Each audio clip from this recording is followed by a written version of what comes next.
আসসালামু আলাইকুম everyone, welcome back to my channel. This is Noor Academy. আজকে আমরা প্রাথমিক গণিত চতুর্থ শ্রেণীর সপ্তম অধ্যায়ের পরবর্তী পাঠ সম্পর্কে শিখব। তো এখান থেকে শুরু করা যাক। গত ক্লাস আমরা 1 ও 2 করেছি, আজকে 3 নম্বর। নিচে সংখ্যাগুলো সকল গুণনীয়ক লেখো। যেহেতু গুণনীয়ক বলছে, গুণনীয়ক অর্থাৎ গসাগু টাইপ। তো ফার্স্টে আমরা যেহেতু 1 নম্বরে 9 লেখা আছে গুণনীয়কে, তাহলে ফার্স্ট অফ অল আমরা শিখব গুণনীয়ক কি। গুণনীয়ক হচ্ছে এমন একটা জিনিস যেটি সকল সংখ্যা দ্বারা বিভাজ্য হবে। এখানে 9 যেহেতু লেখা আছে 1 নম্বরে 9, তো 9 কি সংখ্যা দ্বারা বিভাজ্য? 3 তিরিকা 9, অবশ্যই 3 দ্বারা বিভাজ্য। তো এখানে 9 এর গুণনীয়ক হচ্ছে, সর্বফার্স্টে এটা মনে রাখবো যে 1 হচ্ছে সকল সংখ্যার গুণনীয়ক। যেমন 9 একে 9, তারপর 3 একে 3, এগুলো 1 হচ্ছে সকল সংখ্যার গুণনীয়ক। তারপর যত 3 লেখা আছে 3 সকল সংখ্যার গুণনীয়ক, তারপরে 9, কারণ এটি সকল সংখ্যার গুণনীয়ক। এখন আমরা 2 নাম্বারটি করি। 12, 2 নম্বরে আছে 12। তো 12 আমরা একই নিয়মে 9 একই নিয়মে 12টাকে বিভাজ্য করব। তো 2 দিয়ে করলে 6 দ্বিগুণে 12, নিচে 6 লিখব। তারপর 2 দিয়ে ভাগ করলে 6কে ভাগ করলে হয় 3, নিচে 3 লিখব। এখন 12 এর গুণনীয়ক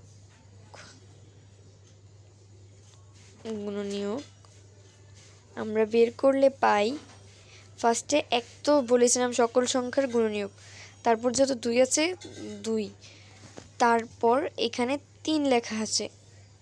দেখছি যেহেতু আমরা এখানে 3 লেখা আছে, এই যে, তাহলে আমরা এখানে 3 লিখব। তারপর দেখব এখানে 2 দ্বিগুণে 4, তো আমরা এখানে 4 লিখব। তারপর দেখব 3 দ্বিগুণে, এই যে দেখি আমরা 3 দ্বিগুণে 6, আমরা 6 লিখব।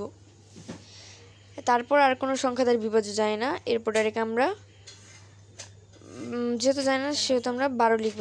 2 দ্বিগুণে 4, 3 4 12, আমরা এটিকে 12 লিখলাম। এখানে 6 দ্বিগুণে 12, 3 4 12, 12 একে 12। এবার 3 নাম্বারটা 24। 24কে বিভাজ্য করলে পাওয়া যায় 12 দ্বিগুণে 24। আবার 12কে বিভাজ্য করলে পাওয়া যায় 6 দ্বিগুণে 12। আবার 6কে বিভাজ্য করলে পাওয়া যায় 3 দ্বিগুণে 6। এইভাবে আমরা 24-এর গুণনীয়ক লিখি। এখন 24-এর গুণনীয়ক লিখলে পাওয়া যায়, যেহেতু আমরা সকলেই প্রথম থেকেই পড়ে আসছি 1 হচ্ছে সকল সংখ্যার গুণনীয়ক, 1 হচ্ছে সকল সংখ্যার গুণনীয়ক, সেহেতু আমরা 1 দিব। তারপর 2 আছে 2 দিব, তারপর 3 আছে 3 দিব। তারপর দেখব 4 দিয়ে যায় কিনা। 2 দ্বিগুণে যেহেতু 4, সেহেতু 4 দিয়েও যায়। তারপর দেখব 5 দিয়ে যায় না, সেহেতু এখন দেখব 6 দিয়ে 3 দ্বিগুণে 6। তারপর দেখব 8 দিয়ে যায় নাকি। 2 দ্বিগুণে 4, 4 দ্বিগুণে 8, অর্থাৎ 8 দিয়েও যায়। এরপর রয়েছে 2 দ্বিগুণে 4, 4 দ্বিগুণে 8, 3 দ্বিগুণে 6, 6 দ্বিগুণে 12, 12 রয়েছে। এরপর যেহেতু আর কোনো তো জানি না, আমরা 24 লিখে ফেলবো, কারণ 24ও সেই সংখ্যার গুণনীয়ক।